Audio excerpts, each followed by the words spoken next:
Hi guys, my name's Rickard, PGA professional at Bourn Golf and Country Club, and today we're going to talk about putting. I've got one question for you. Do you hole your fair share of 6-foot putts?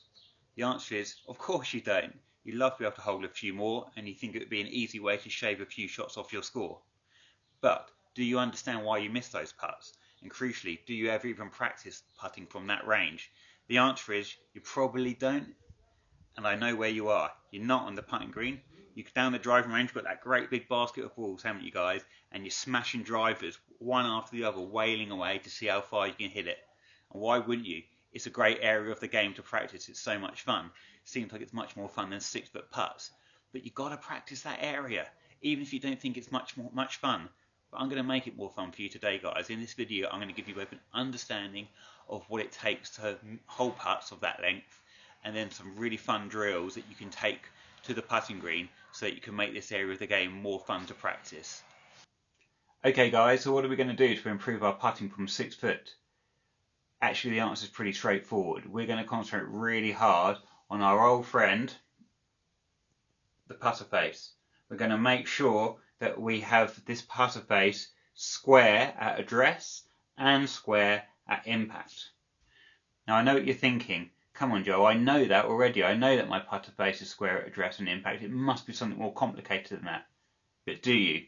Do you know that your putter face is square? Do you understand how precise it has to be in order to ensure that you can hole a 6-foot putt? So, in an interesting study by Rickard and McKay, and I'll give you the reference in a bit, they wanted to know what factors contributed towards whether a ball would start on its initial target line or not.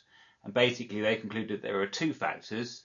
One was, as we've said, the putter face and whether or not it was pointing left, square, or pointing right, and the other was path, which is basically the direction the lump of metal is swinging in, and hopefully, of course, we want it to be swinging a little bit more on that kind of path, which is a square path. Okay. Now, what Rickard and McKay discovered was that club face angle amazingly contributed to the initial direction in which the ball left the putter face by 92 to 95%. Now, if that hasn't convinced you of the importance of club face angle for putting, have a look at this table here. In this table, what you can effectively see are the tolerances for degrees out from square to be able to hole putts from certain lengths. Have a look, for example, at 6 foot. According to Rickard and McKay, if your putter face is more than 1.47 degrees out at impact, the ball will not go down its target line. That is not a very big margin, guys, is it? So, do you even know what 1.47 degrees looks like? I tell you what, let's be generous. Let's round it up to 1.5 and let's have a look. Okay, so what is 1.5 degrees? You know what I'm going to do? I'm going to get out my old friend, the protractor. I'm going to draw it up and we're going to have a look.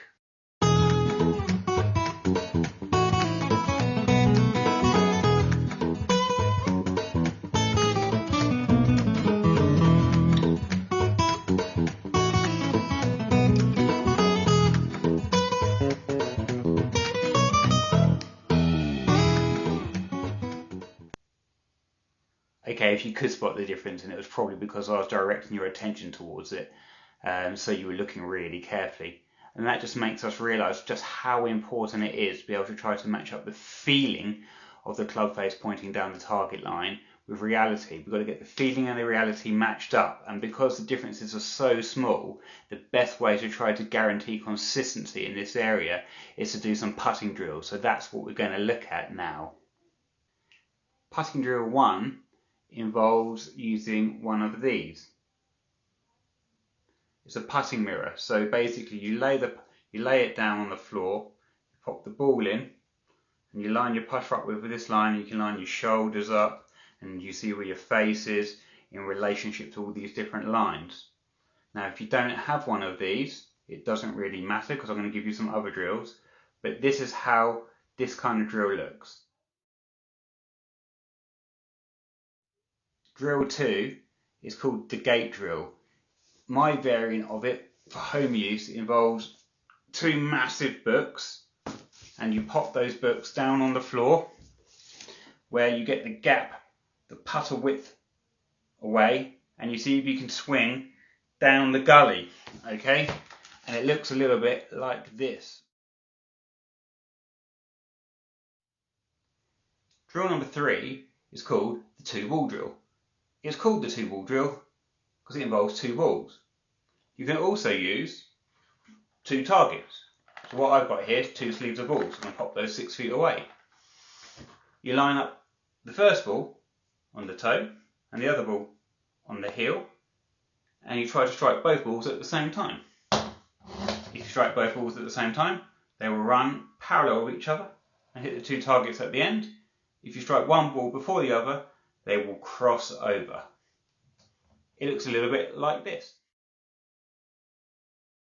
The 4th and final drill is called the rolling pin drill.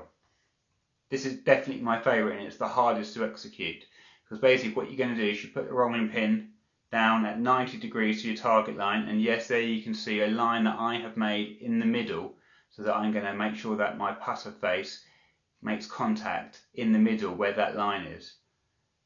My wife actually walked in whilst I was drawing that line on the rolling pin with absolutely no context, so what I was doing thought I'd completely gone mad.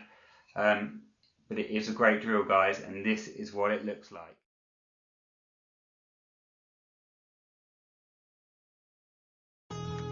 That's all from me today, guys. I really hope you enjoyed this video. Don't forget to like, share and subscribe, and why not visit me at Bourn Golf and Country Club in Cambridge.